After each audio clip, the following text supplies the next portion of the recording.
All right, today we're diving into something we've all dealt with. We're putting together a kind of field guide, a survival manual, really, for one of the trickiest places on Earth, the world of arguments. You know that feeling, right? You're in a heated debate, maybe online, maybe with a friend, and you just get this sense that you're going in circles. It's just so frustrating. And it turns out there's a really good reason for that. Think of it like this. You're not just having a discussion, you're trying to make your way through a dense, confusing jungle. The argument jungle. It's full of hidden traps and dead ends. But don't worry, because this right here, this is your map. So, what are these traps we're talking about?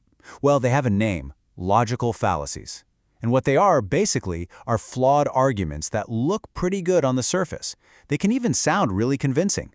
But when you look a little closer, there's a crack in the logic, a fundamental error that makes the whole thing just fall apart. Okay, so our first stop on the map covers some of the most common traps you're going to run into. This is what happens when the conversation stops being about the ideas and, well, it gets personal.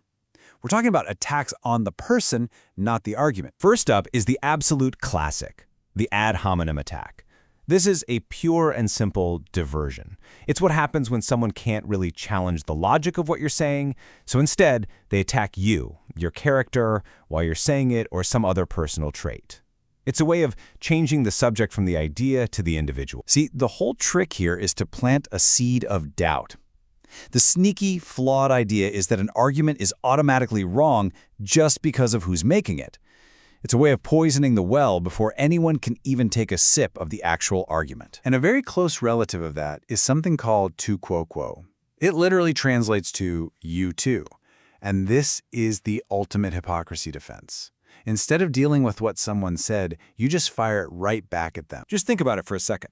If someone tells you that smoking is bad for your health, yelling, "But you smoke too," doesn't suddenly make their point untrue, right?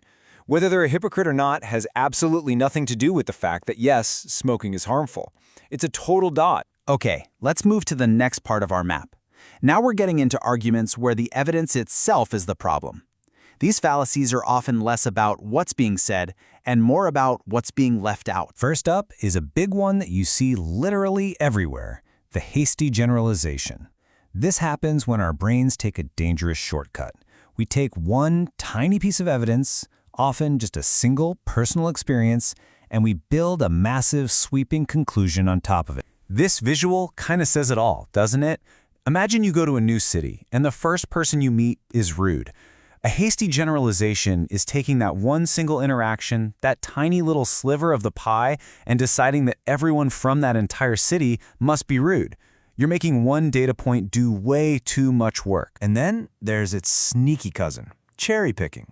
This is when someone deliberately and selectively only shows you the facts that support their argument. They conveniently ignore or hide all the evidence that contradicts it. So they're painting a picture that's, well, it's technically true, but it's also deeply misleading. A perfect example is in finance.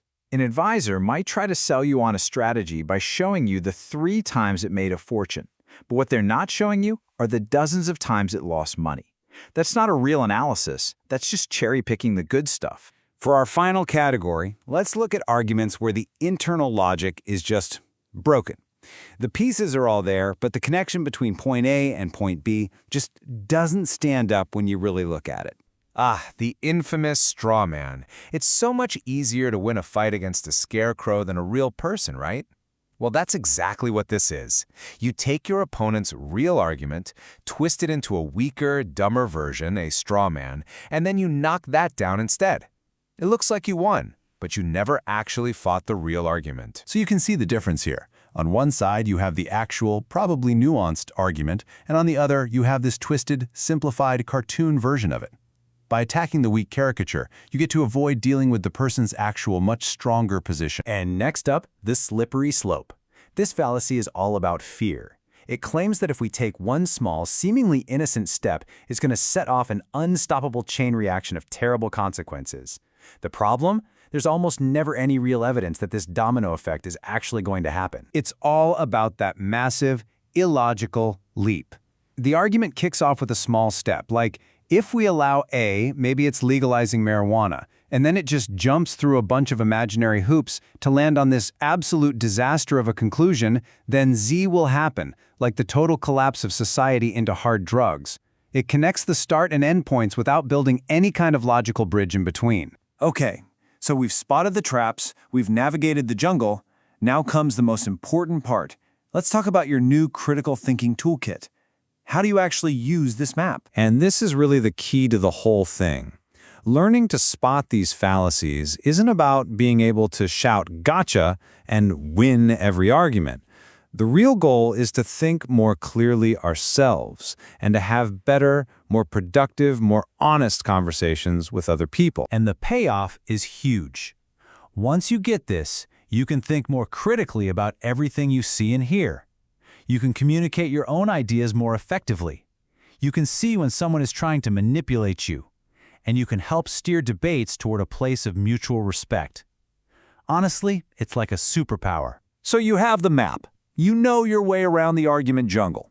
You can spot a straw man or a hasty generalization from a mile away. The real question is, now what? How are you going to use this, not just to challenge the bad arguments you hear from others, but maybe, just maybe, to challenge the ones you make yourself?